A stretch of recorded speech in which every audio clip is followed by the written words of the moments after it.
about fears. Let's talk about love.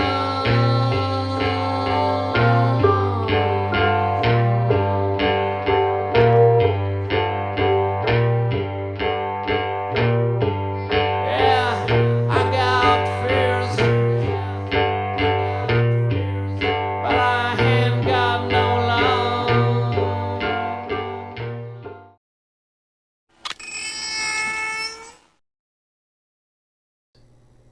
Timeline when he says what happened. He says Colette went to bed that night at 11:30. Okay, I'm going to buy that. He says he stays up, he's reading a book, blah, blah, blah. 2 o'clock in the morning, he does the dishes. Don't know. But at 2:30 a.m., okay, now we're getting close to the murder time, right? 2:30, 3 o'clock in the morning. At 2:30, he goes to bed. He finds that Kristen, the 2-year-old, has wet his bed. He gets her up. He takes her back to her room. Remember, this is not what he normally did, according to Colette, what she told her class. But he takes her back to her room, gives her a bottle. He goes and sleeps on the couch. And that's when chaos ensued. So we can narrow down everything. I think he's telling the truth. You know, up till 2:30 in the morning. When he goes to bed, he had just worked a 24-hour shift at the hospital. According to the CID reports, a 24-hour shift. He had taken a nap, but he had worked a 24-hour shift. Very important. After he finishes reading and doing dishes, I don't know if I buy that one, but I'll give him the benefit of the doubt so far. He then goes into his room. And I believe that Kimberly was in his bed, not Kristen. And Kimberly wet the bed. Now, why is he saying Kristen? Well, because I believe that he's distancing himself from the reason that this murder took place. Kimberly is 5. She also had a bedwetting issue. Now, whether this issue was cured or not is unknown.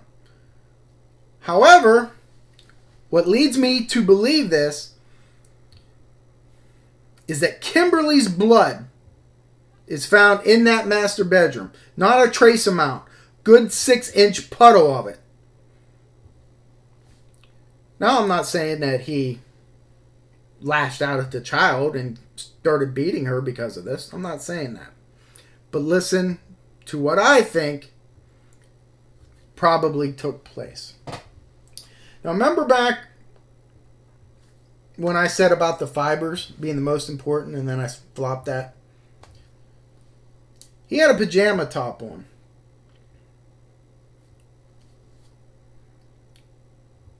When Army investigators searched that house, they got down with a magnifying glass.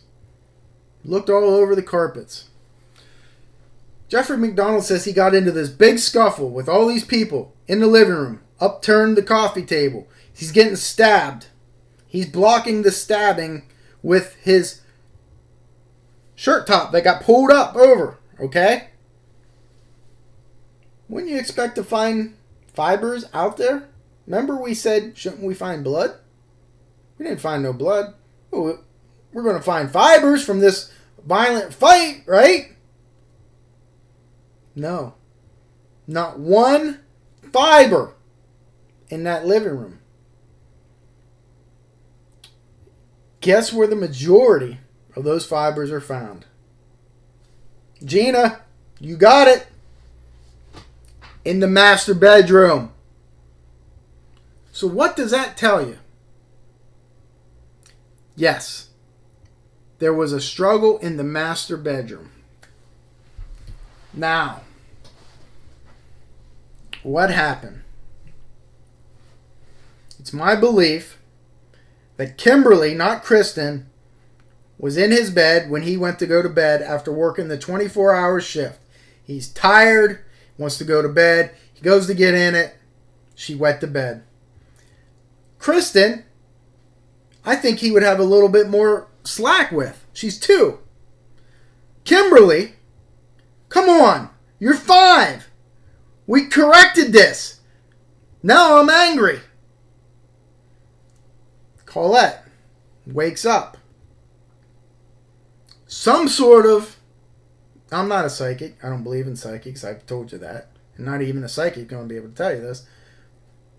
Something transpired right there between Colette and Jeffrey MacDonald. This is a domestic disturbance homicide. Beyond a shadow of a doubt. They get into a fight. Now, how does it come about? It is coming about because of the bedwetting, but how does it turn to murder? Well, the argument takes place. A neighbor hears the argument. The dogs start barking. Somehow, this turns violent. And we know this from all the fibers. The torn pocket of Jeffrey MacDonald's pajama top is located in that bedroom. Those fibers from his shirt getting ripped are found underneath Colette's body.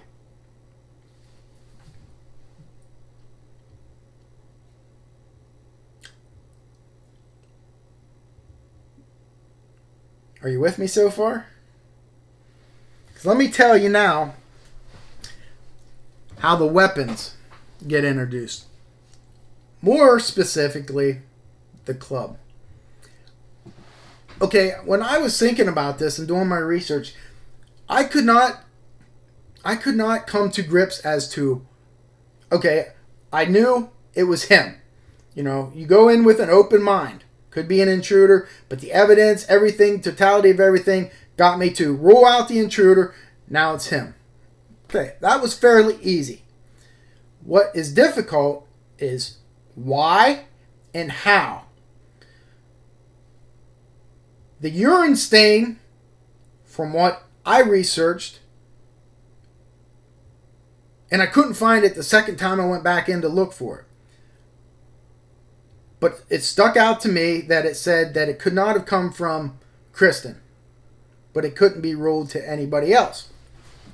So that backed up my theory that it was Kimberly. Now, why do I think it was Kimberly? Because her blood being in that bedroom, okay, that's significant. She was awake. Unlike Kristen, who was asleep in bed.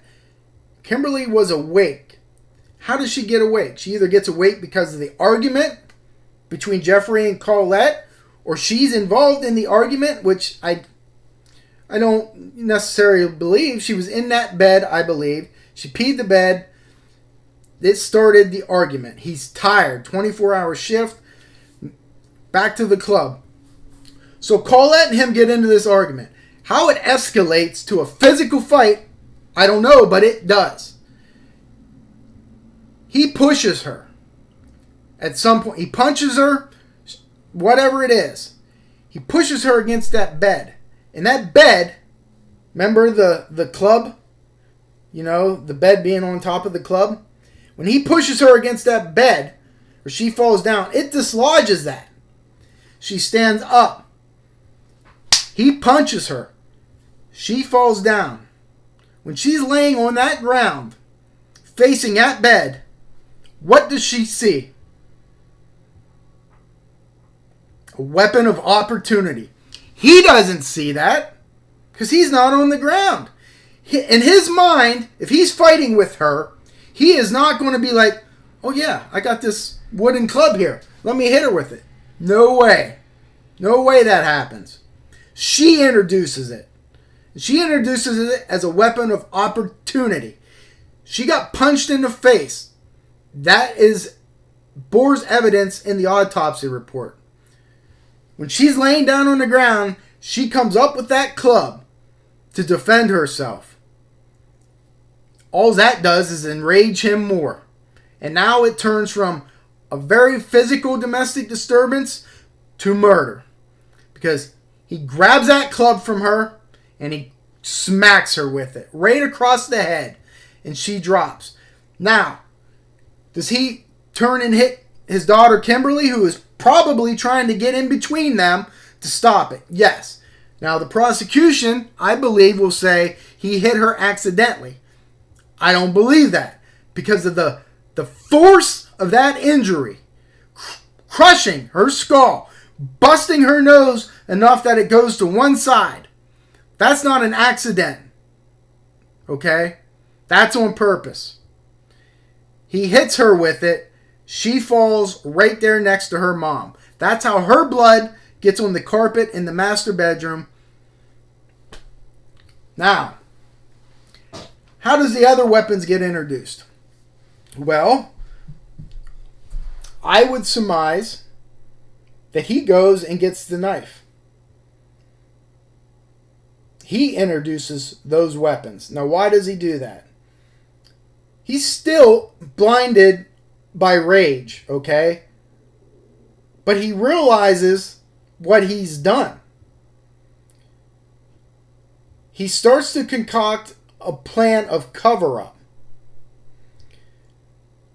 Now, did he hit Colette more than once? Yes. She's probably laying there, more than likely unconscious from her wounds. Kimberly, it only took one hit. Okay? He starts freaking out, thinking, what have I done? I got to cover this up. So how does he cover it up? He takes Kimberly, carries her back to her bed, puts her there. He starts maybe putting those injuries, those self-inflicted injuries, to himself.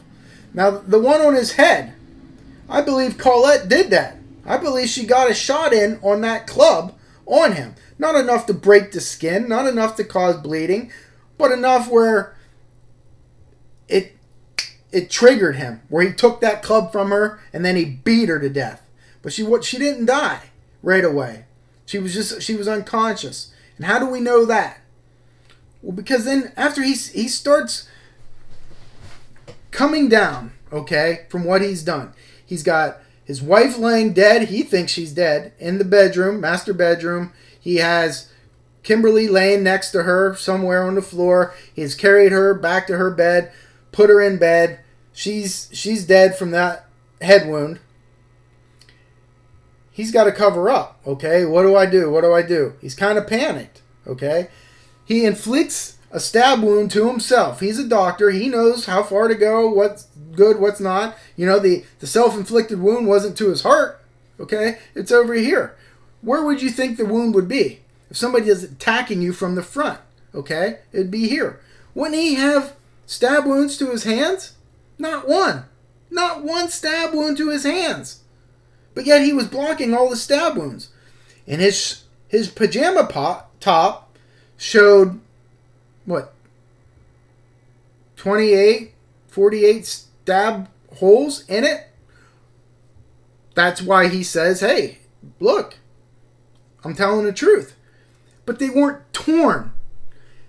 If you're stabbing at fabric and you're moving it, it's going to tear. This wasn't. All those stab wounds through his pajama top was from it being stationary. Okay? Now the prosecution will say that he placed that on top of Colette's chest and stabbed down through it. Possible. Very possible. Maybe even probable. But they definitely was stationary when he put those in there. So his cover-up. Now what's he have to do? His blood was found on the magazine, not his blood, I'm sorry. It was a blood stain, and I apologize, I'm not sure what victim's blood it was. I want to say Colette's. In this Esquire magazine that he has, that his coffee table is laying on, is an article about the Manson murders that had happened months earlier and how they had written pig in blood, helter skelter, death to piggies, kill the piggies. Does that sound familiar? Okay. Blonde hair, floppy hat girl saying that. Now, when I heard this, I thought it was asinine that the prosecution would say, after killing his family, he sits down and reads a magazine, right? Who does that? I don't think that's what happened. I think what happened was it triggered in his mind as a cover-up. Didn't I read somewhere about those Manson murders? I read something. What did they write? What did they... That's why he referenced the magazine. He went back to refresh his memory. Oh, piggies, pig, written in blood. Yep. Then he went to the headboard and wrote pig in Colette's blood with a surgical glove. That's why there was only a piece of it found in there. He probably flushed the other part of it, not sure. But it doesn't address Colette's blood in Kristen's bedroom, right? Remember I said there was a significant amount in there. I believe Colette was not dead.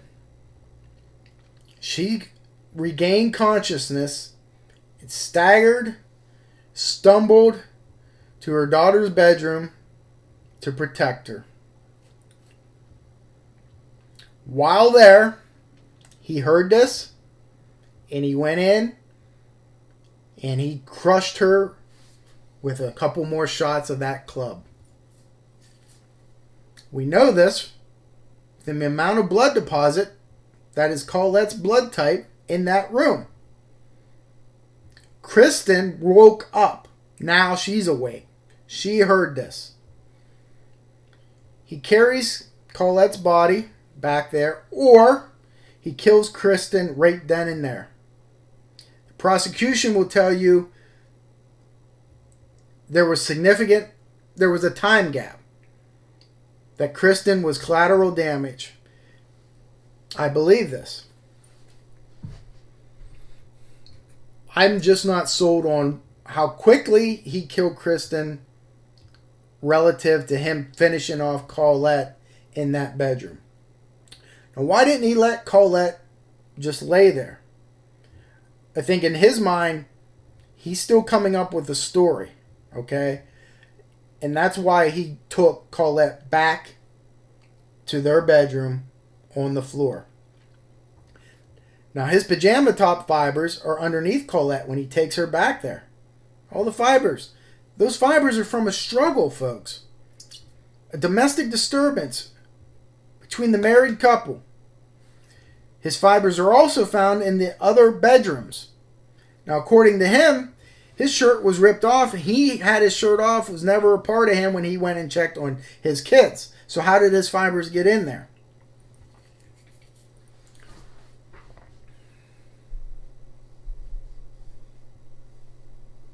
He goes,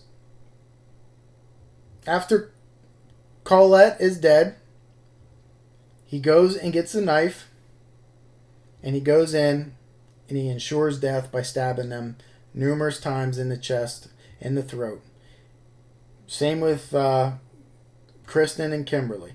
Okay, the knife he introduces in order to finish them off. Now, why does Kristen have stab wounds in her back? She has them in her chest. She has them in the back. With an ice pick, which are not as deep as the ice pick wounds in Colette. That would lead you to believe maybe that he's had a cooling off period and she's collateral damage. She had waken up, I believe, during the assaults. She had defensive stab wounds to her hands.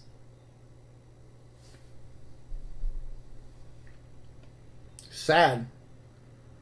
Such a significant parallel to Chris Watts, I believe.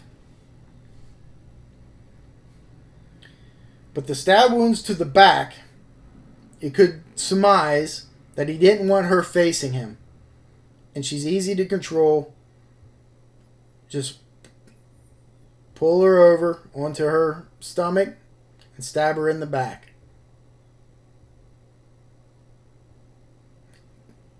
Incredibly callous. Not the work of an intruder, folks. No way, no how. Nope. Am I 100%? Nope. Pretty damn close, though.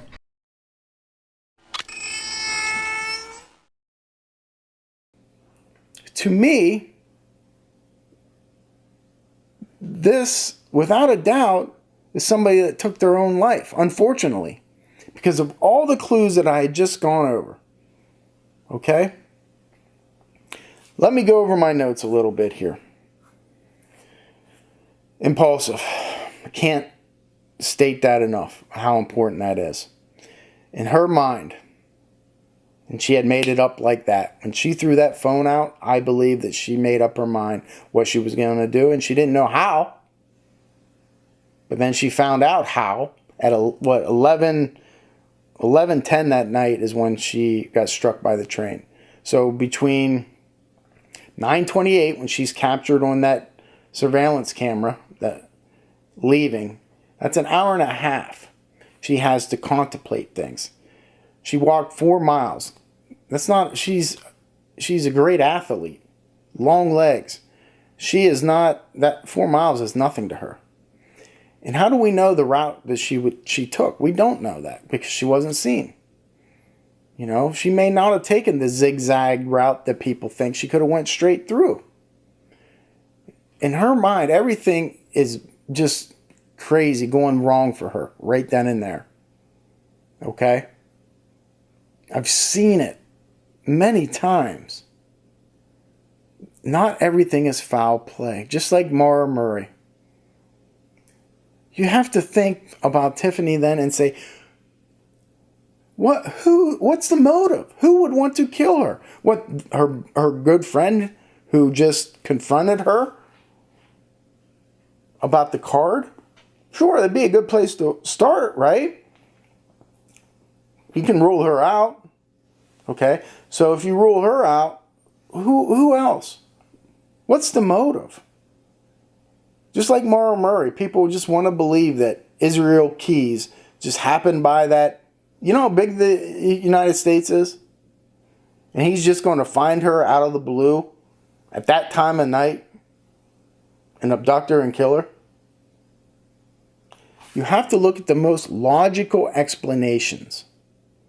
And in this case, to me, it is not even a question. You can turn it into a question.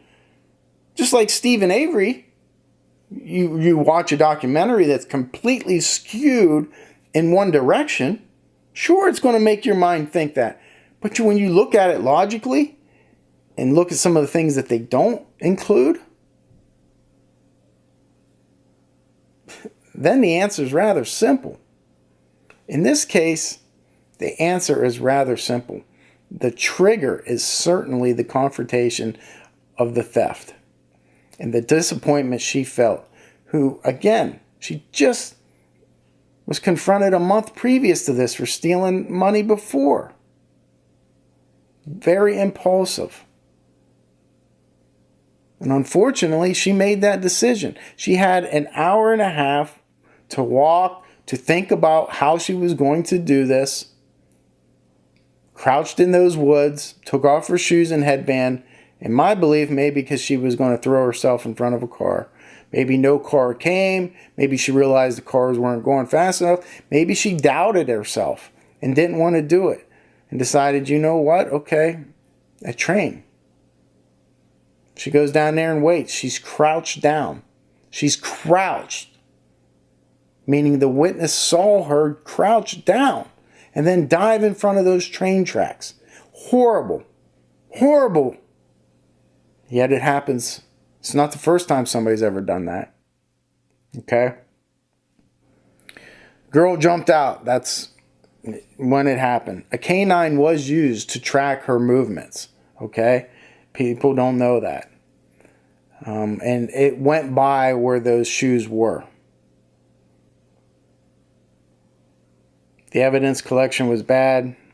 Traveling 4 miles is nothing for her. The cell phone found near the home, bottom of the driveway. The theft is the trigger for this event. She was caught slipping the card in her back pocket. She attends the party. The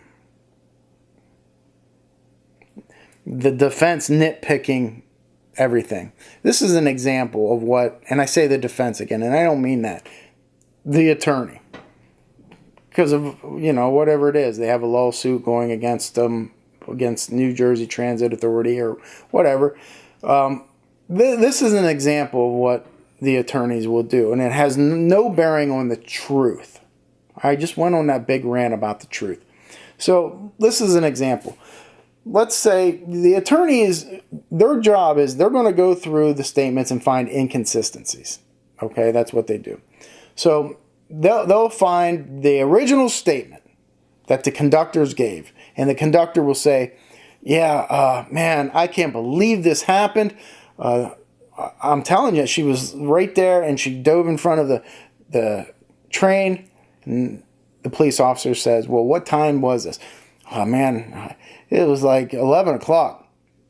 So they write all this down. It goes in a report.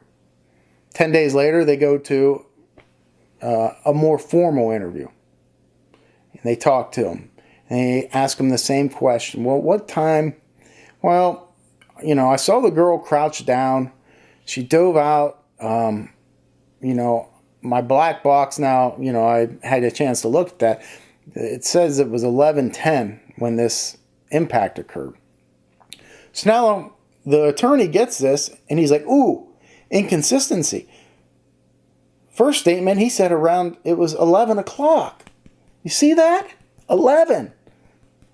Look over here under your more formal sworn statement. It says 11:10. Well, which one is it? That's 1,000% what an attorney does. And it's wrong. It's wrong if you want the truth. He's not lying. Right? Yes, it's inconsistent. But there's a reason behind it, right? At first, he's excited. It's around 11 o'clock. That's all I can tell you. I wasn't looking at my watch. Then weeks pass. He's able to determine it's at 11:10 when the impact was. But the attorney wants to say that is a huge red flag that this guy's lying. Why? He has no reason to lie. You're ripping this poor guy apart for no reason, for your own objective. And that, I feel, is wrong. Right? How would you feel if you're just doing your job and an accident like this occurs, you have no fault, and all of a sudden you're getting torn apart? And you just went to work that night. No alcohol in your system, no drugs in your system. You're just telling the truth. But yet every little thing you say is getting ripped apart. It's asinine. I don't like attorneys that do that. Now, I understand it's their job. Okay? There's sex trafficking workers whose job is to abduct people. I don't have to like them either because it's their job. No, I'm not comparing attorneys to that.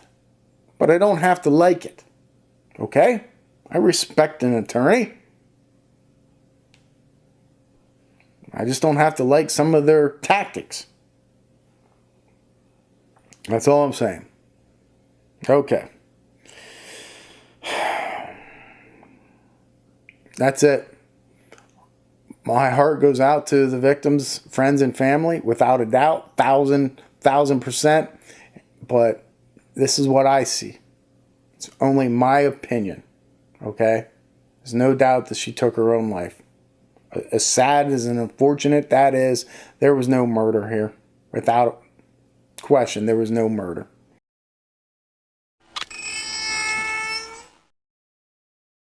But this is what I think. Conclusion. Based on the totality of everything that I saw, victimology, suspectology, the evidence, circumstantial and direct, the crime scene assessment, the timeline. It is my belief that the murderer of Garrett Phillips was Nick Hillary. But it is also my belief that he should have been acquitted of these charges. Now, what do you mean by that? You're contradicting yourself. No, I'm not contradicting myself. The laws are set up that you have to prove somebody guilty beyond a reasonable doubt. Okay? It wasn't there. It's not there now. The judge did the right thing by acquitting him. There was no evidence. It's circumstantial. So it's my belief that he was properly acquitted, but it is also my belief that more than likely, and I don't have to prove anything beyond a reasonable doubt, what I looked at, I believe the police arrested the right person, and I based that on everything that we went through, okay? The totality, it wasn't one direct thing, but based on everything, especially who would want little Garrett Phillips dead when there was no sexual assault, no motive. He was strangled. It was a crime of like surprise element. So what happened? I don't know. I can't tell you exactly what happened. Maybe, like I said, I don't think it was the intent to kill him. So maybe what happened is he saw Garrett riding his skateboard. He says, you know what? I'm going to go give that little shit a piece of my mind. Went up to the apartment, started to maybe have it out with him, and just got angry and snapped and did that. Or maybe Garrett said something to him to make him snap. Or what if, and the police would know this more than me, who got there first? What if Nick Hillary says, you know what, I'm going to go snoop in her apartment and trash it, or whatever he's going to do. They had recently broken up. I'm going to get in there and get my stuff. I'm going to get in there and look for evidence that she's seeing somebody else. I don't know, but I got a key, so I'm going in, and then Garrett shows up. Okay? I don't know. I can't say. You can only speculate, but what I can say is based on the injured ankle, based on Garrett being a low-risk victim, it not being a robbery, Garrett's disdain for Nick, following him down that parking lot and lying about taking a right, it just all points to him.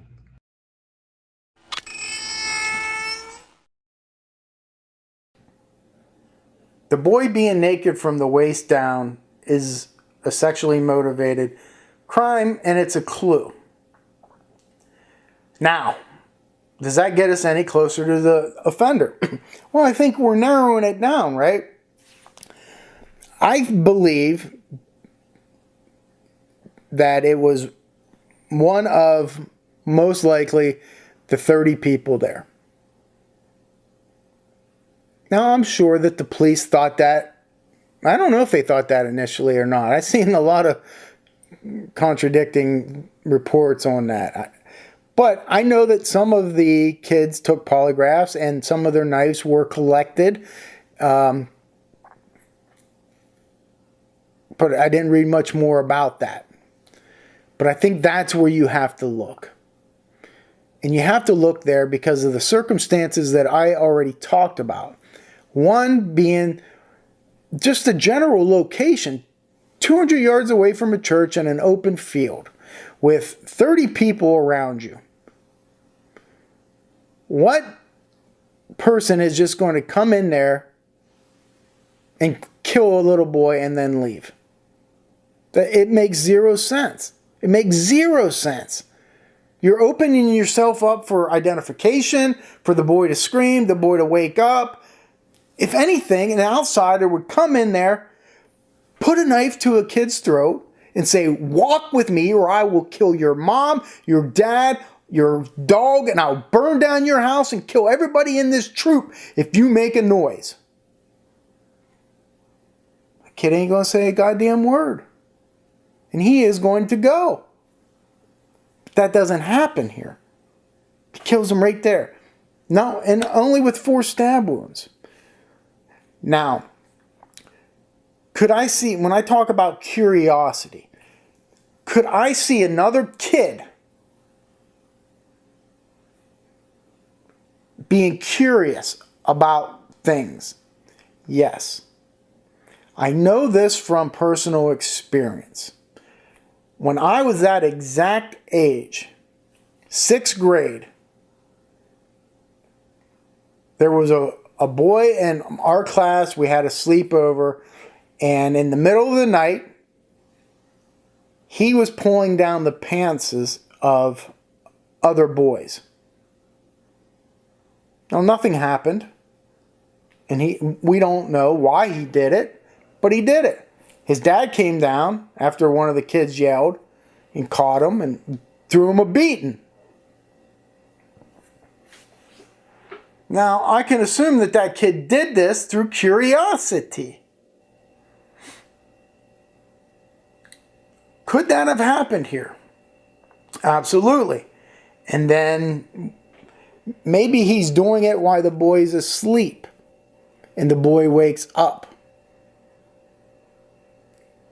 and he panics. So he stabs him. Stabs him once in the chest. Boy's gasping for air. He rolls over, gets 2 in the back. I don't know the sequence. But that is a possibility. Another possibility, of course, is one of the adults, the caretakers, the Boy Scout leader being there. Same thing, but not curiosity, a pedophile. And lastly, I think, which is more probable if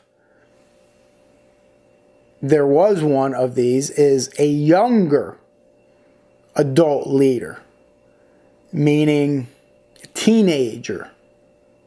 If there was a leader there that was a teenager, that would make the most sense to me. 6:30 in the morning just doesn't make sense to me. Daylight out right there. I don't see it. 4 or 5 before daylight, I can certainly see something like that happening. Sneak out of your tent, wherever you are, go down. I'd be curious to know if any of the other boys' sleeping bags were ruffled or zippers undone or something like that. Again, remember the location of Terry, the last in the line. Make him easiest to get to.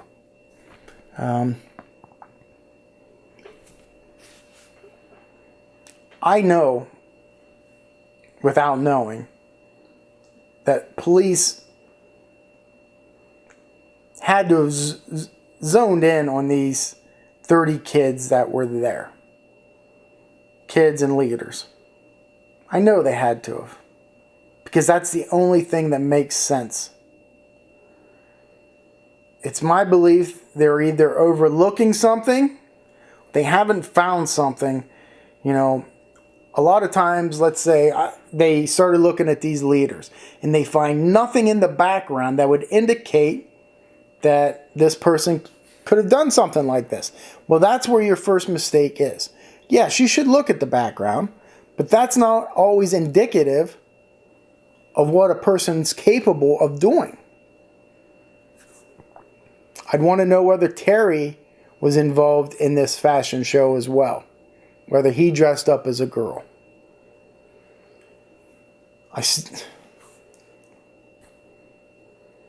To me, it's fairly easy to say it was somebody within that Boy Scout troop. Another boy or a leader. To me, that's the only thing that makes sense. And I can tell other investigators who are looking at this see the same thing I do, but when they can't find anything within that sect, that's when they go outside to crazy land and start trying to pull stuff in. when everything that you need is right there. That's what makes sense. The time, 4 to 7:30. The location in that field with other people right there. That's all you need to look at. To know that somebody within that group did this to Terry Bowers. That's what I think. Let me go over my notes here. Terry Bowers, age 11, 6th grade, Boy Scout Troop 275, April 26, 1970. Found naked outside, naked from the waist down, in sleeping bag. And then I have out here, outside the sleeping bag. Not sexually assaulted per the medical examiner. Doesn't mean oral or visual stimulation was not involved. I have that. Stabbed 3 times in the back, right arm, chest, 3 inches deep. That's pretty deep, okay? That doesn't sound like a pocket knife to me. I don't know what type of knives Boy Scouts had or leaders had at that time. 4 a.m. to 7 a.m. 21 scouts and 9 leaders there on 18 acres of church land. He slept with 5 other boys outside of the tent. And he was on the end. Okay? Criminal profile. Unexperienced. You know, he didn't slit the kid's throat. You know, an experience, especially right then and there. That's what you would have done. You wouldn't have just stabbed him 1 time in the chest, and then the kid rolls over and you stab him twice in the back, or vice versa. He's on his stomach sleeping, you stab him twice in the back, and then he rolls over and you stab him once in the chest. No, because all those kids are right there. You want to make sure that he doesn't scream. So what do? You cut his throat. You know, a lot of people are going to sit there and say that, well, I'll get into this now because I said number 3 under criminal profiler, it was another boy or a leader, most likely a young adult leader, teenager. No screams. People are going to say, why didn't anybody hear them scream? And I ask that myself too. But I've investigated many cases where nobody heard anybody scream, and that's because a lot of times you're fighting for your life. You don't have time to scream. Okay? It's just a fight, and it's all happening. You're in a panic. You're trying to survive. You don't scream. But in this case, maybe he doesn't scream because he's afraid to get in trouble by the person that is holding the knife to him. And who most likely would he be afraid of? If somebody told him, shh, don't say a word. Is he more likely to remain quiet if another boy's doing it to him? Or a leader? Especially a teenage leader. Yeah, they're in the position of authority over him. So he isn't going to scream. And then maybe after the offender is done with him, with his sexual perversions, he makes the boy roll over onto his stomach, outside of the sleeping bag. And the boy still ain't saying anything. And then he says, I got to kill him. He stabs him in the back twice. Boy, lurches up, rolls over, stabs him once in the chest, holds his hand over his mouth until he dies. A few seconds. Goes back. Everything's okay. That's what I see here. Heavy sleeper. I have a question mark by it. I'd want to know if he's a heavy sleeper. Because if the offender was trying to do something to him without his knowledge, meaning take him out of the sleeping bag, look at his private genitalia, masturbate to that, whatever his perversion is, would he have woken up? That could have started everything. Could have been perfectly asleep. The offender has no intention of killing him.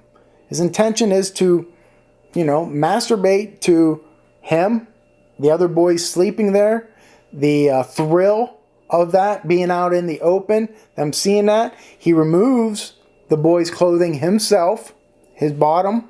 No need to remove the top. And at some point, the boy wakes up and recognizes him.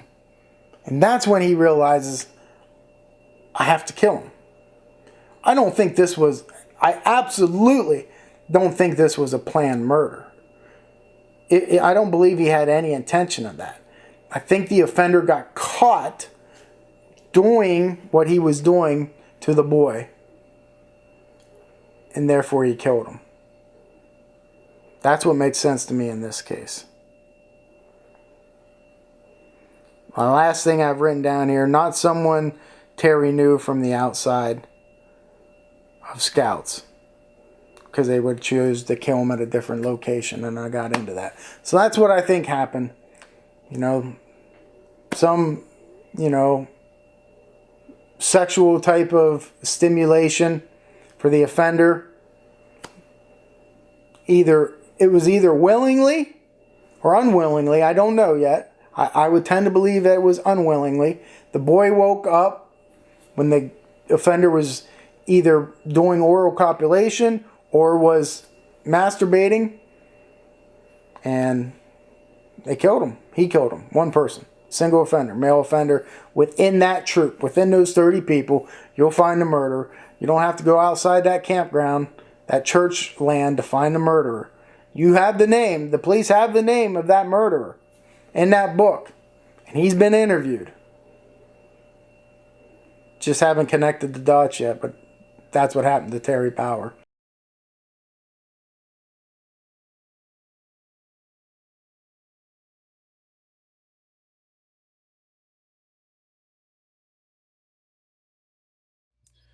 So I always get the question, how do you become a cold case detective?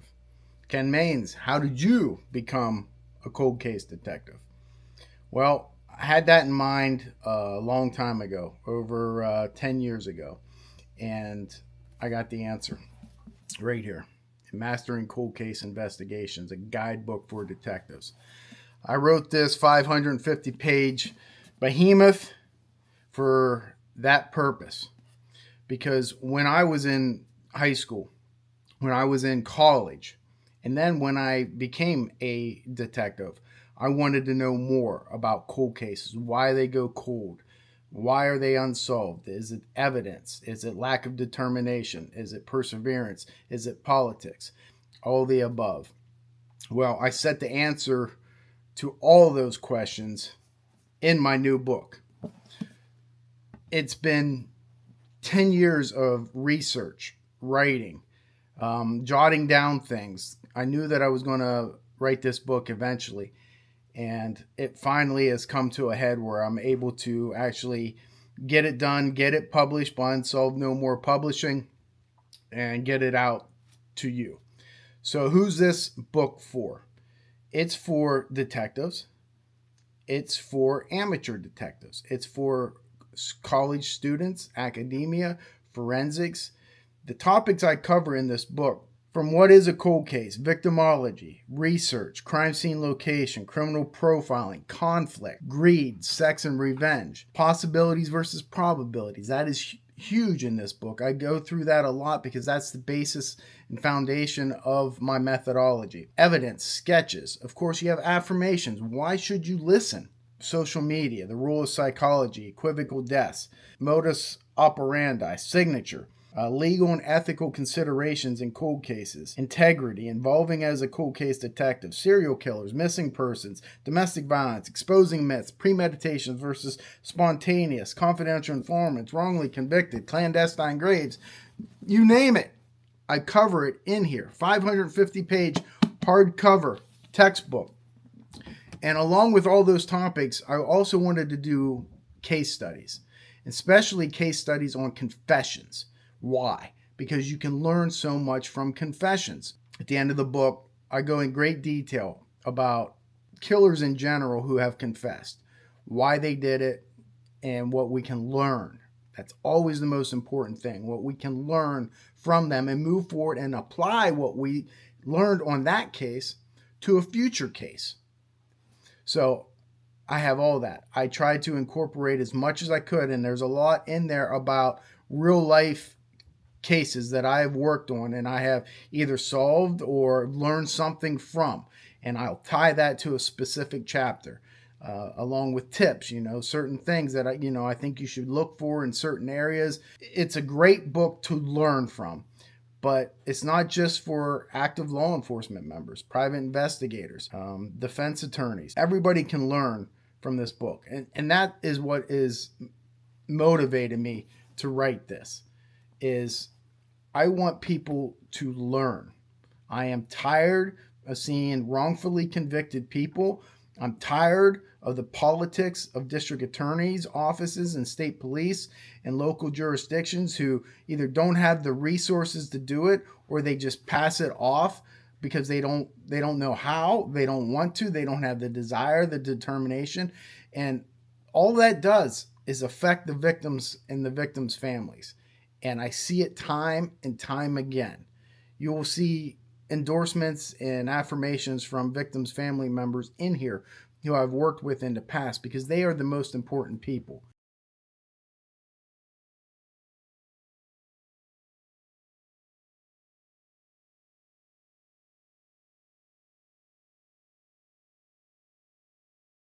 To pass off what I have learned to you so you can be a great investigator, you can be a great detective, and you can solve cases just like I do.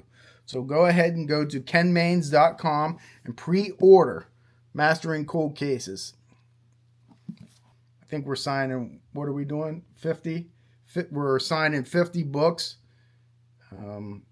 for pre-order, getting them out to you before this goes on sale on Amazon and unsolvedpublishing.com on April 7th.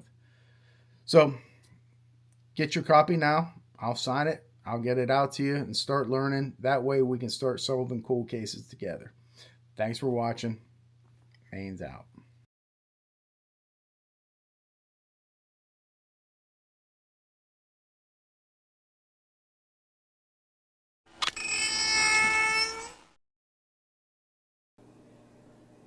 There's just as much evidence, if not more, that Alan and Steve are responsible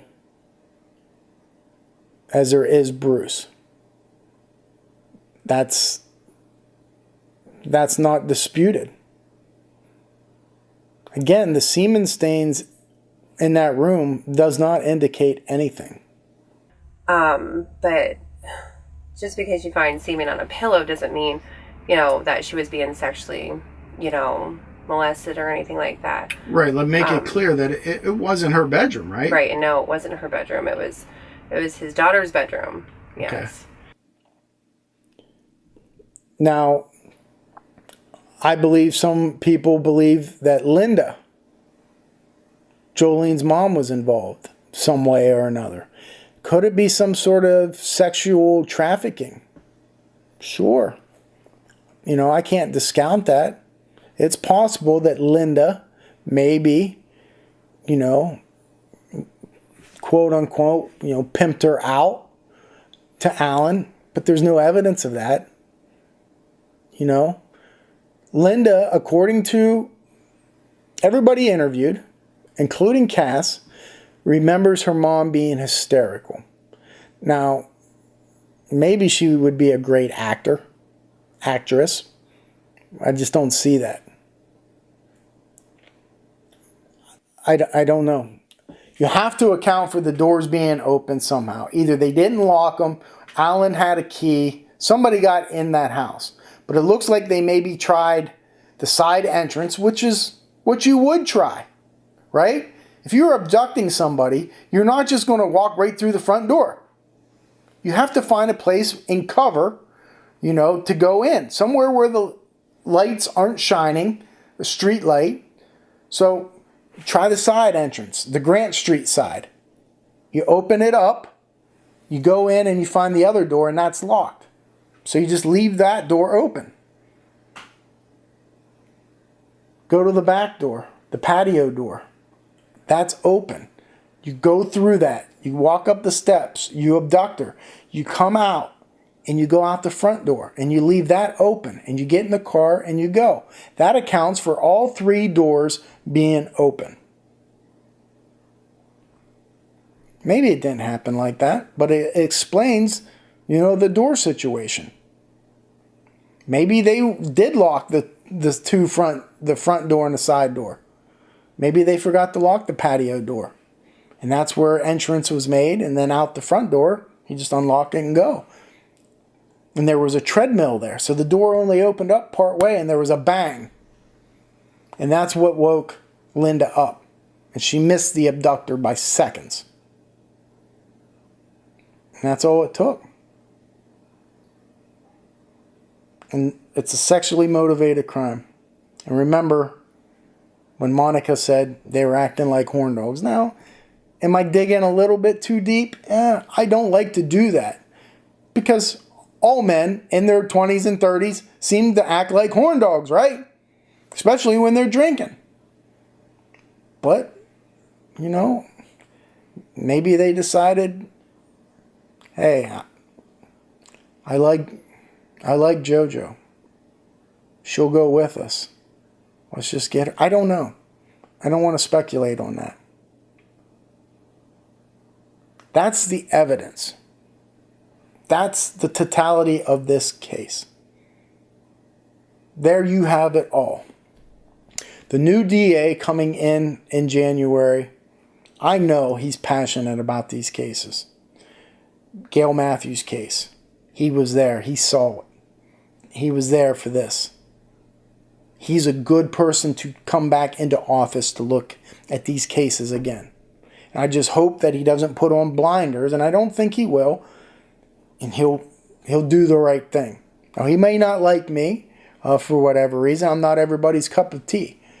And that's okay. It doesn't matter about me. It's about these victims and the victims' families. So I hope, and I'm sure, that this video will make the rounds. And if he doesn't watch it, it'll get in his ear.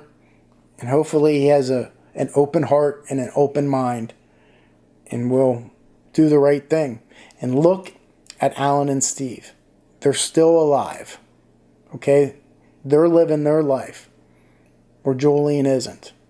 And there needs to be justice for JoJo. And I'll leave it at that. So with that said, thank you for watching Exit Unsolved. Until the next episode, Maine's out.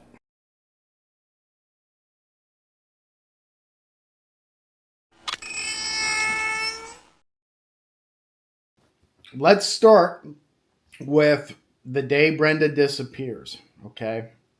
February 26th. It's a Tuesday night. And I'll tell you the major clue that helped me figure this out. Brenda works her entire shift.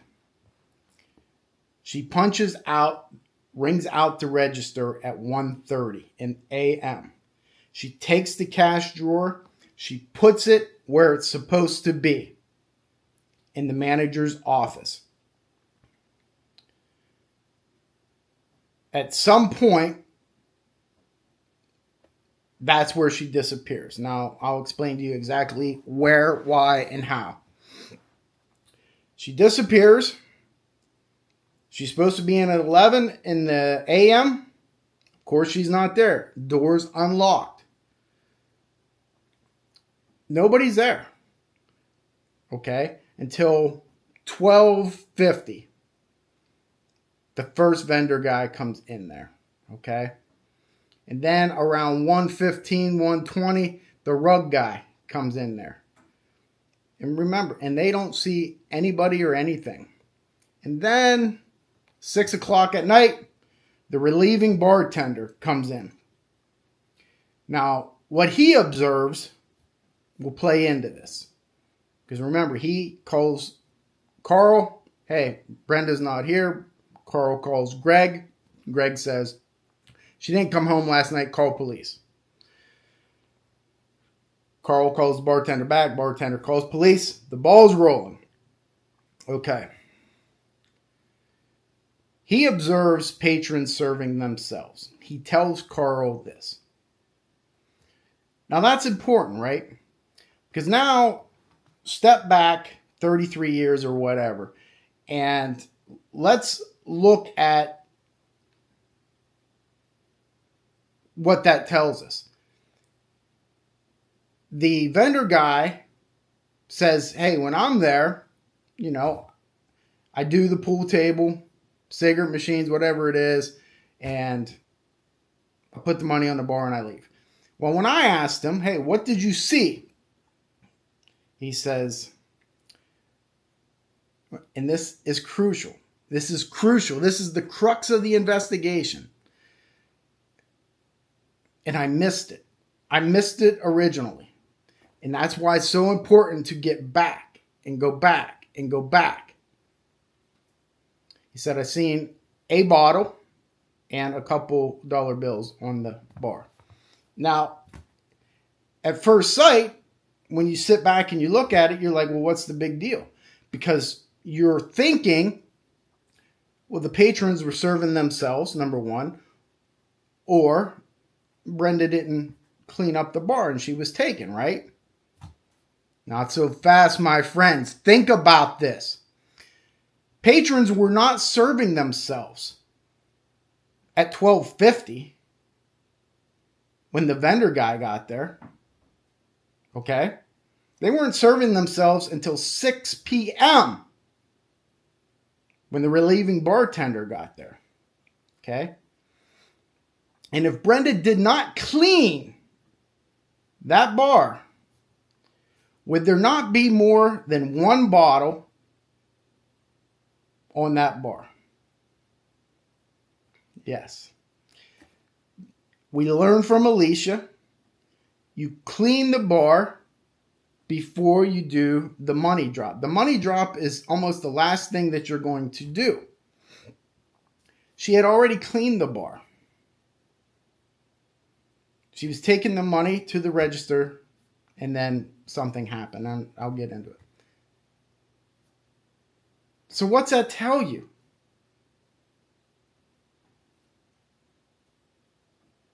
That bottle, that single bottle, is from your offender. Now, how can you say that, Kenny? I just explained it to you. If that was from in the money, the couple dollars there, you know what that was? Come on, somebody said it. It was her tip. Now, how can I deduce that? Because if it was somebody that had bought a beer, she would have taken that money and rung it up. She was done. The night was done. But there was somebody sitting there waiting for her to close that bar. One person.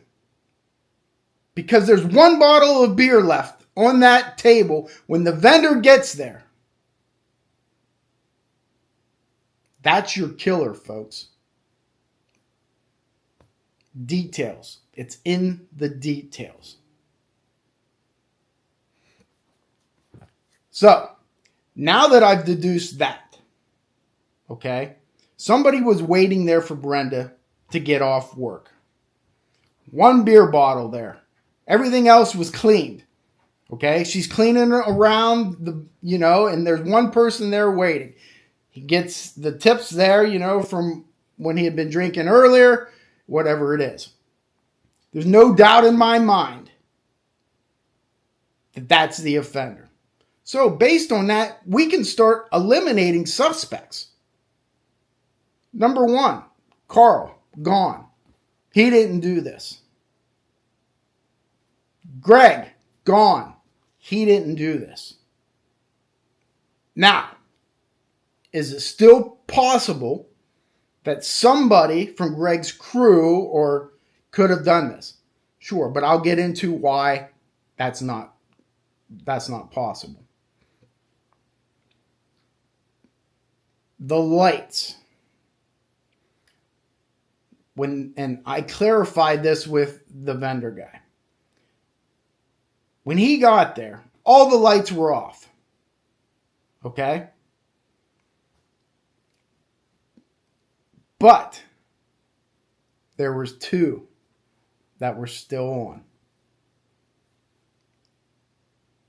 The girls' bathroom light, on. The kitchen light, on. Okay, so now I'm going to tell you what happened inside that bar that makes sense to me and why those lights are on. And this is going to incorporate the boots. Make no mistake, Brenda was wearing those boots. Okay? I had some trepidation. Alicia said about not being able to wear those boots. That's false. She wore those boots because a witness put out the clothing description that that's what she was wearing. They saw her in the bar working, and she had those boots on. So she took off those boots. Now, the reason she took off those boots is still unclear to me, but I can surmise that either A, it's because she changed into a pair of sneakers to clean, maybe. I find that a little bit more doubtful. Her feet could have been hurting from wearing them. Or maybe because of the snow outside, she didn't want to get them wet or get them ruined. But she parked right next to the door, so I wouldn't think that either. But it doesn't matter. She removed those boots. Okay? An offender didn't remove them. So how did they end up in the men's bathroom? Okay, well, the bottle part and the tip being the offender. I'm confident in that. I'm 99.9% sure that that's what happened. Now with these boots, I'm theorizing based off of the lights. The lights being off except for the girls' bathroom and the kitchen. Based off of that, this is what I believe happened and explains the boots. The offender is sitting there at the end of the bar. He's finishing his beer. He's waiting for Brenda, who is very flirtatious. We learned that from victimology. That's very important. Okay? And plus, she's a barmaid. So, 2 and 2. I mean, she's very flirtatious. Now, some guys, they'll go to a strip club or something and they'll actually think that the stripper likes them. Right? No, they're doing it for the tips. More than likely, Brenda was flirting with this individual. And I'll tell you more about him as we go. But he's waiting there. And she's not being rude to him. She's closing up the bar. She's alone. Yes, she was closing that bar by herself. 100%. After she's done cleaning the bar, everything's cleaned except for one beer bottle that the offender is drinking. She tallies up the money. She puts it in the office where it's supposed to be. She had taken off her boots and more than likely placed them right there at the end of the bar so she could grab them when she leaves. When she's in the manager's office, which is where she would keep her belongings, she puts on her coat. She puts her purse on. She's ready to go. The only thing she has to do is turn out the lights and lock the door. And of course, grab her boots on the way out. But the offender, he's not done. He's there for a reason. And the reason is not to kill Brenda. The reason is to sleep with Brenda. Because she was flirting with him. So what's he do? As a joke, as flirtatious kind of thing. He grabs her boots, which are on the end of the bar, and he takes them into the men's bathroom. Now, how do I surmise this? Because the lights are off in the bathroom. but yet they're on in the ladies' room. He turns off the lights. He's playing a little game. Okay? Brenda comes out. Where's my boots? Now she's starting to become angry. She's irritated. Listen, I just worked 10 hours. I'm tired. I got to get back up in the morning and get in here. Hey, in her mind, hey, I'm flirting with you for tips. I'm not going to sleep with you. And the reason I know that emphasizes this part for me is something that I'm hesitant to speak about, but I'm going to because it's the truth. And the truth matters. Brenda, at 12 o'clock that day, before she went to work, she slept with her ex-husband. Now, everybody's going to get up in arms about that for one reason or another. It's the truth. So, she has no intention of sleeping with this guy. She wants to go home. But he's playing his little games, thinking he's going to get something. And he puts her boots in there and turns off the lights. So when she comes out, she's irritated. Okay? All she wanted to do was come out that manager's office, grab her boots, flick off the lights in the men's bathroom, in the girls' bathroom.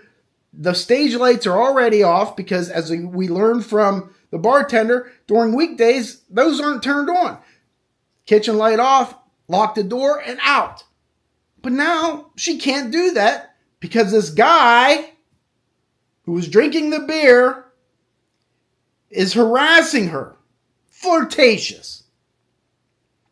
She becomes irritated. Now we know through victimology that Brenda was fiery. Think back to Todd's interview. She just wants to go home. So she lets it be known. Okay. Now we have conflict in the bar. Remember? This is where something happens. Now, remember I said, police say there's no signs of disturbance. Maybe, but in my opinion there is. Because when the rug guy came in around 1:30, 1:15 p.m., he notices the front rug in front of the main door. It's a 4-foot by 8-foot rug.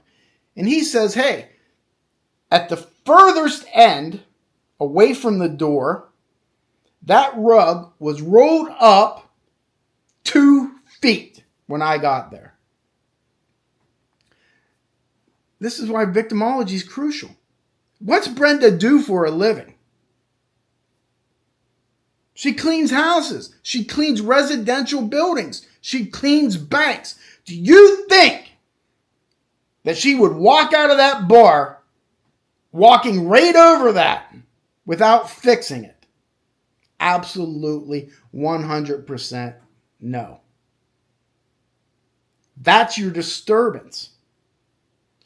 You ever see an industrial rug? Do you understand that by accident you are not kicking that rug over and overlapping it 2 feet? It's not happening. The disturbance is right there. Now, whether that's from him dragging her or the shuffling of her feet, however it happens, that's the disturbance. To me, in my opinion. So, to me, the beer bottle, the single beer bottle, and the couple dollar bills there tells everything. There was somebody waiting for her. Now, who is that somebody? Well, I don't think it takes a rocket scientist to figure it out. You have to look at proclivity of a suspect. Okay? And what does that mean? What type of person? What has he done in his past that puts him in a position to do what he's doing? Brenda had worked the previous night, remember? It was her second night there. First as a bartender, behind the bar. The offender was there. Now, how do I know that? Because he told me. Ron. Ron was there Monday night, February 25th, with his boss, Jimmy. I spoke to Jimmy. Both confer. We were there. Now, what happened? Jimmy says Ron was his normal self, flirtatious as heck with Brenda. He even asked her out. Ron confirms this. Now, there is more than just that. Hey, listen, a guy flirting with a bartender is not the first thing in the world that you've ever heard of. Happens all the time. Jimmy asked Brenda to shut Ron off. Why? Jimmy says, hey, he's a DD. We haven't ate yet. He's drinking on an empty stomach. Shut him off. And Brenda does. In Ron's own admission, he became angry. Now, maybe he wasn't angry at Brenda. Might have been angry at Jimmy. But they leave. And they go and eat. Now, when I spoke to Ron, he says, that's it. That's it.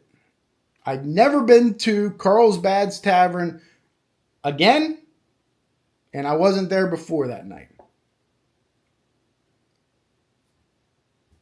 But he's lying to me. Now, how do I know this? Remember, you have to corroborate things. Number one, think back to the bartender at the Econo Lodge, or Days Inn, as she said. And this goes to proclivity too. What did he do to her? He sat at the end of the bar until closing, asking her out. I talked to all of Ron's crew members. They all said the same thing. He was a womanizer and he would do that all the time. Now, that doesn't make him a murderer, right? No, but we're looking at proclivities and we're looking at statements. He told her that he had been to Carlsbad's Tavern before. That's one reason I know he's lying. But you got to corroborate that. Two, I talked to Jimmy. Jimmy says, yeah, he had been there before me and him went there on Monday night because he had talked about how good the food was. And third, and the most important corroborating evidence there is that he's lying to me, the sketch. That sketch, remember, patron number 3 that the police couldn't identify for 33 years. And the Milesburg bartender says, that's wrong. That puts him there the night Brenda disappears. Without a shadow of a doubt. They didn't make that sketch from people that were in the bar on Monday night. No, that wouldn't make sense. Tuesday night, the day she disappeared.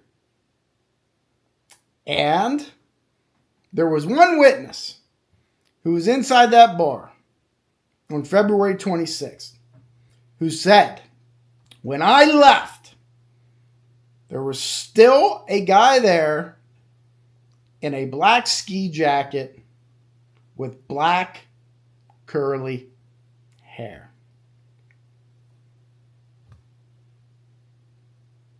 That's Ron, folks. Okay? Now, I go back to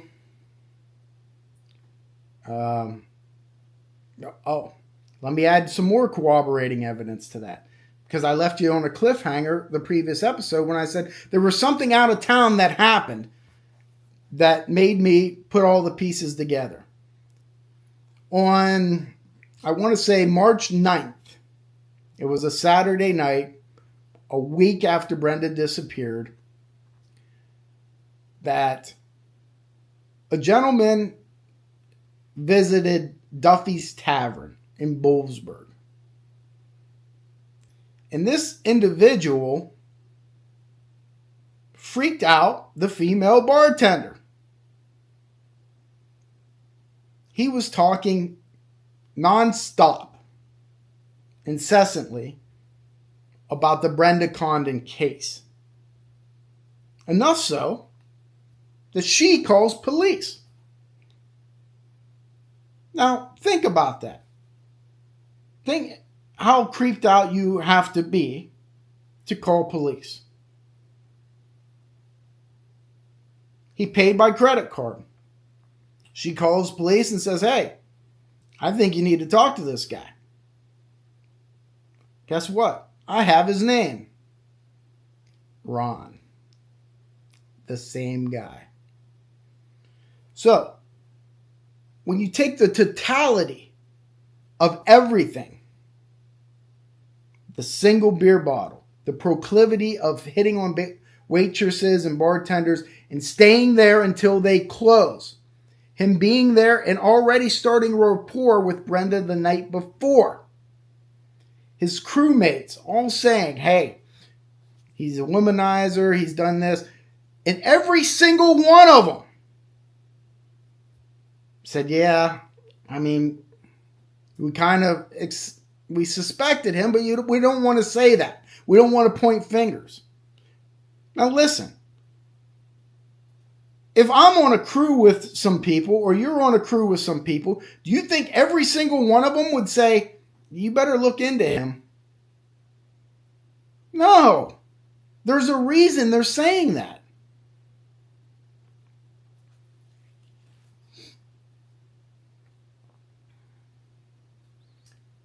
Something else to bolster my theory on the beer bottle not being from patrons.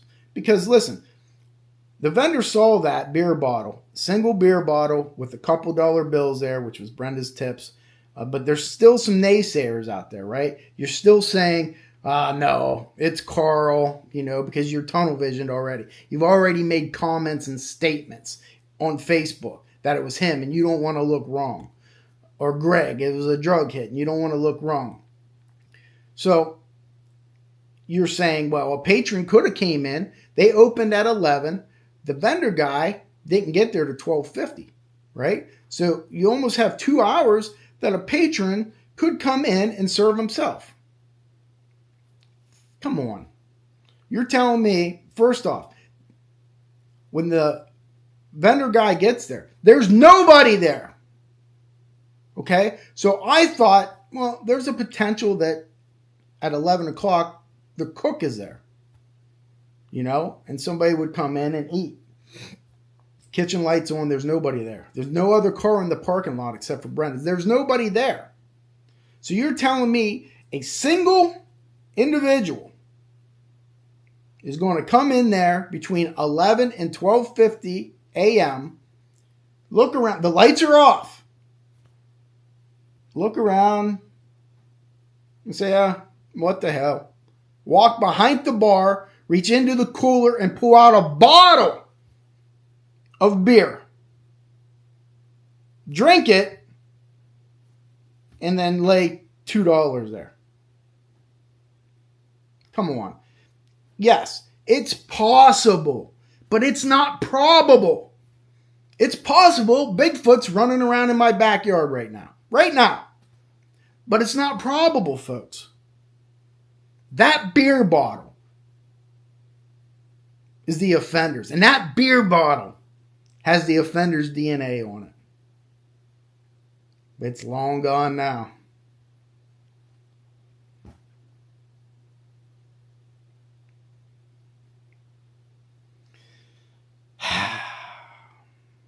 That's what I think happened. And I think evidence, proclivity, experience backs everything up that I'm saying. Now, I want to throw in something that I talked to somebody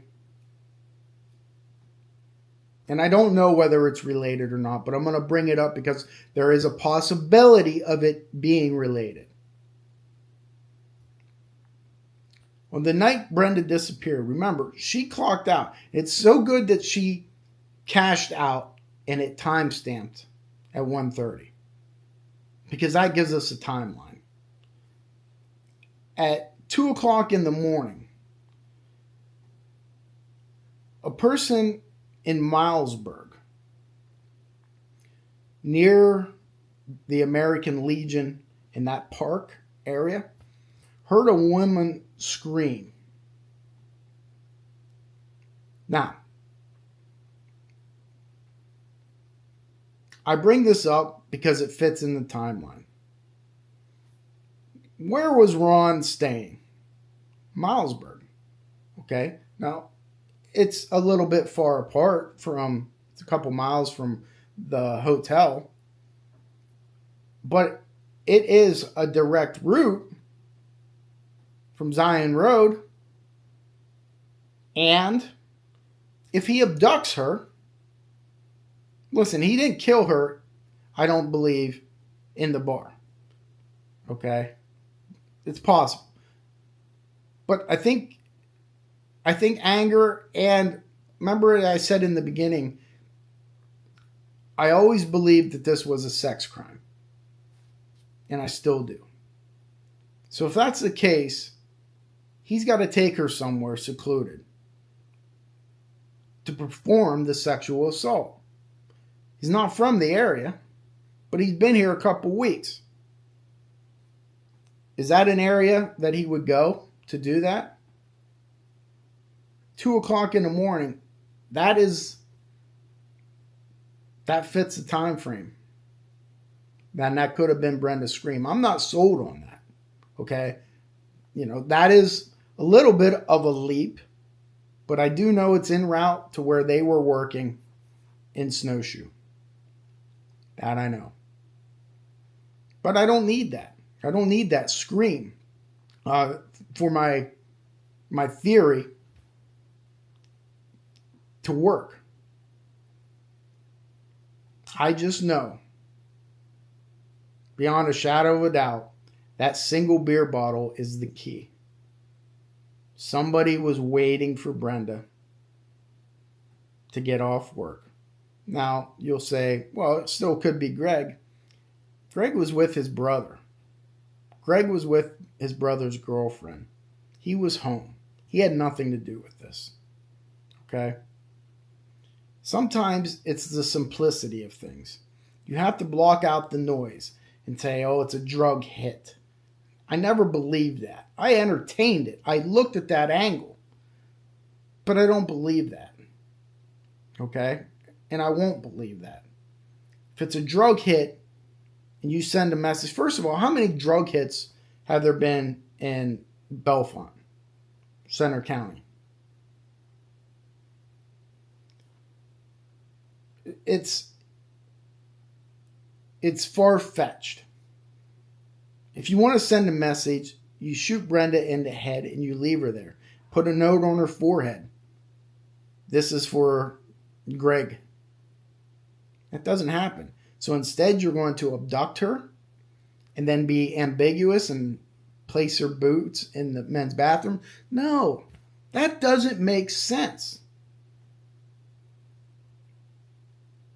A single offender who had the proclivity, who was seen in the bar. We know that by the sketch. Who was in the bar previous to that and then lied to me about it. There's only one reason to lie about it. Listen, I know he's watching this. He's told me. So let me speak to you for a second, Ron. The only reason you lie or minimize your actions is because you're hiding something. That's the only reason. You're not 77 years old like Carl and can't remember stuff. No.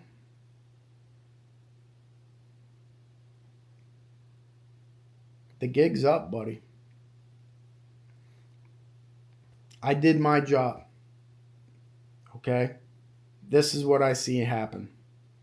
And again, remember, the lights play a big role in this as well. The lights were off when the vendor got there, again, except for the girls' bathroom and the kitchen. That means all the lights were on. All of them were on. She deposited that money in the manager's office, put on her coat, put on her purse, walking out to grab her boots. Boots are gone because he hid them in the bathroom, turned out the lights in the bathroom, which leaves the bar lights on, the girls' bathroom lights on, and the kitchen lights on. The conflict took place, whatever it was. The offender turns out the lights during the course of whatever he's doing or before he leaves. He turns out the lights. Why? Because he doesn't want to be seen. He's just done something. Okay? It's almost like it's natural instinct. But he doesn't go and turn off the girls' bathroom lights. He doesn't turn off the kitchen light. Brenda was going to do that on her way out the door. He stopped that. He interfered with that. And that's why when the vendor guy gets there, he says, or the rug guy gets there, bathroom, men's bathroom was off, girls' bathroom was on, kitchen was on. The big bar lights are off. Now, when I talk to the vendor guy, he says exactly that. The lights were off in the main bar area. He turned them on for a second so he could finish working, doing what he was doing at the pool table. And when he left, he turned them back off. Why? Because nobody was there. There was no patrons there drinking. That's how I know that the single beer bottle belonged to the offender. And that offender is Ron. I'm going to look at my notes and see if I missed anything that I want to share with you. And then that's it, folks. So,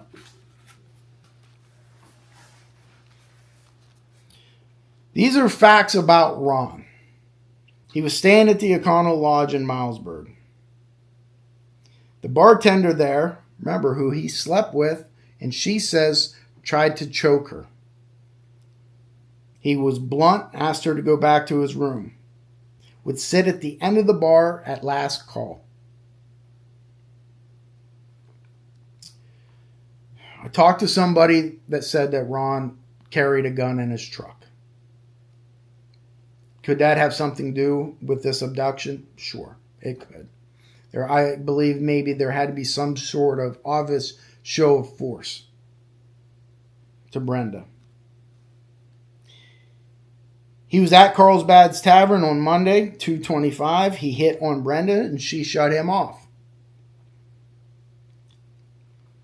The next day, February 26th, a sketch of an unidentified man made from the patrons who saw the man there. The sketch was ID'd by the Milesburg bartender and, not just her, Ron's work crew. All identified that sketch as Ron. He then lies to me and says he was only there one time. Well, it's false. He was there twice that I can put him there. But I believe he was there at least a couple other times previous to that. Here's another thing. He lied to me because he says he only went to Carlsbad's Tavern to shoot pool because the Econo Lodge didn't have a pool table. Well, that's a lie. That's an absolute lie. Because, and again, this is minimizing. You don't want to say the real reason that you went there. It's to get that girl. The one that flirted with you for 2 nights. So you're going to say, hey, my intentions to go there is to shoot pool. And I say to him, well, why didn't you shoot pool at the Milesburg Econo Lodge? Didn't they have a pool table? No, they didn't have a pool table. That's a lie. The Milesburg bartender shot pool with him. And then, again, on March 9th at Duffy's Tavern, he's talking constantly about the Brenda Condon case. Enough so that this bartender, who is a female, of course, is it predatory behavior? Could be. But she calls police and says, hey, you need to check this guy out. She's not the only one. His work crew, every individual that I talked to, one thing I can tell you, Ken, is that he was kind of obsessed with that case.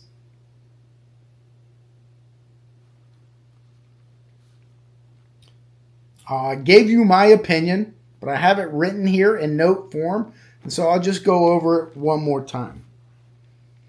He was in the bar on February 26th, hitting on Brenda. She turns him down, partly because she had sex earlier that day.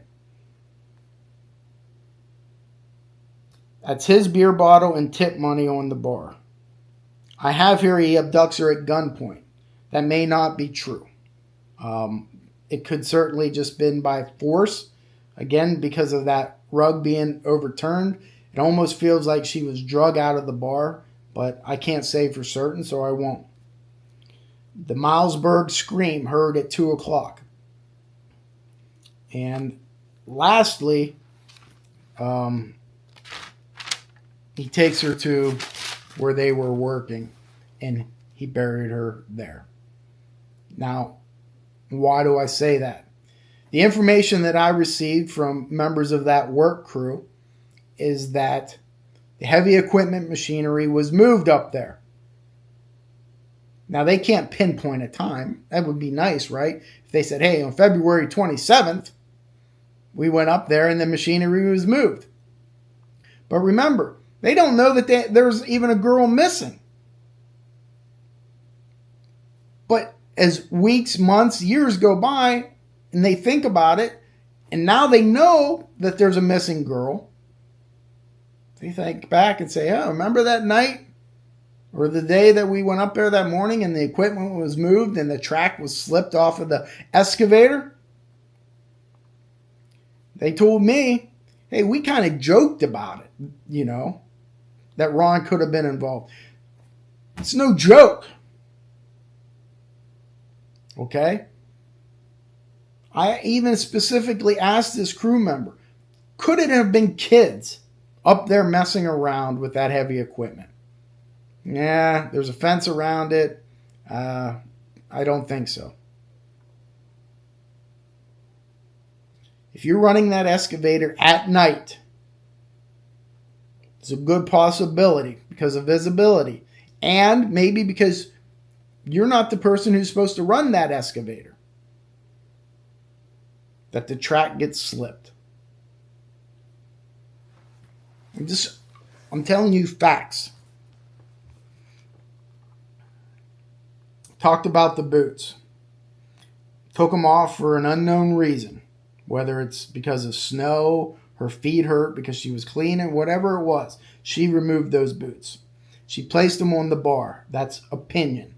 I have no facts backing that up. She put on her coat, her purse, from the office when she took the money in there.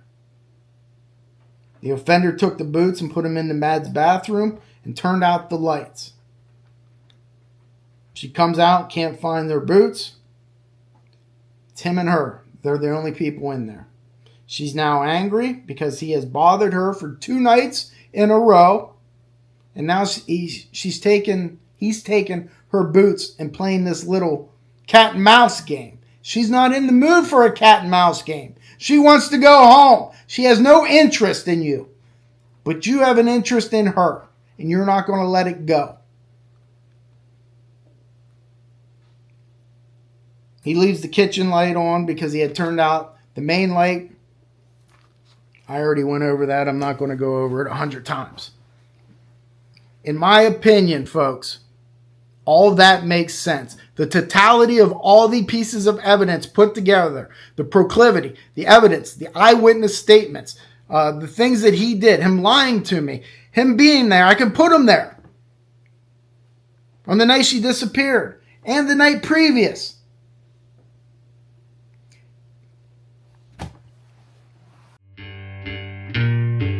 Yeah, let's talk about